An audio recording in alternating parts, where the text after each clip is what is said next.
আজকের ইফতারিতে থাকতেছে এখানে স্টেক 2 পিস বসানো হয়েছে, হচ্ছে এখনো। আর এখানে হচ্ছে হালিম, এটাতে দেয়া হয়েছে নান, দেয়া হয়েছে এখানে বাটার চিকেন, এখানে কিছু কাবাব, কিছু বিরিয়ানি রয়ে গেছে। এর জন্য আজকে কিছু আর, সত্যি কথা যেটা, আজকে আর কিছু বানাচ্ছি না, এটা দিয়ে ইফতারি হবে।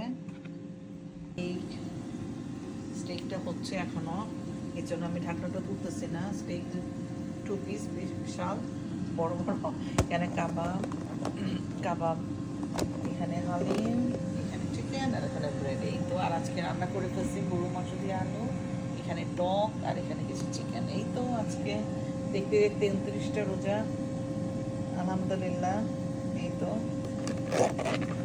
সবাই ভালো থাকবেন, খুদা হাফেজ।